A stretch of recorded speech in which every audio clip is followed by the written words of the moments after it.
In spite of media silence, 50,000 strong urge President Trump to investigate Seth Rich's murder.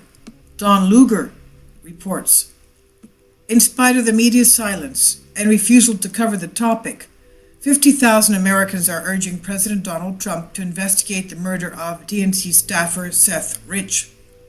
It's the topic that no Congress member or the media even wants to touch, unless they dub those who search for the truth conspiracy theorists. There are at least a few concerned Americans, though, unafraid of sticking their necks out. WND reports that there are nearly 50,000 who are urging Donald Trump to probe the murder of Seth Rich. Tens of thousands of Americans have signed a White House petition calling for the appointment of a special prosecutor to investigate the case. Since the media and the authorities are hell-bent on covering up the story, yes, they're covering up the story. He was supposedly murdered for theft, and yet nothing was stolen from him. Since the media and authorities are hell-bent covering up the story, the petition likely seemed necessary to the signers. The petition, which was created May 19th, currently has almost half the signatures required to receive the response from the White House. The goal is 100,000 signatures and has a deadline of June 18th. I'm sure it'll get those signatures. If unopposed to petitions and you're curious about the death of Seth Rich, you may head here in this link in the article I'll leave below for you to sign the petition urging President Trump to get involved. WND reports, Rich was 27 years old. He worked as the voter expansion data director at the DNC for 2 years.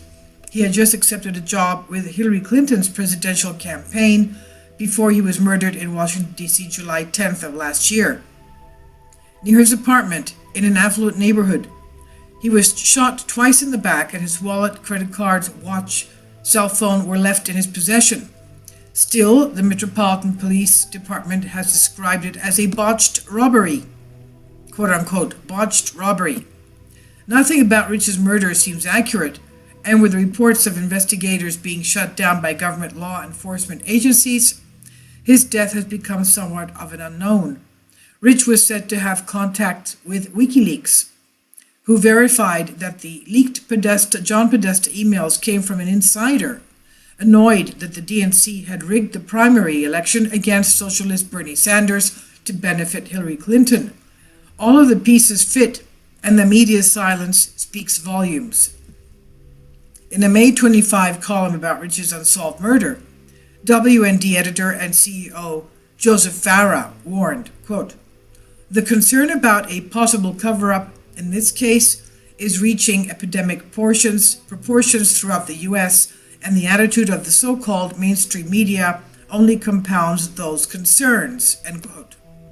The murder of Seth Rich should be important to all of us.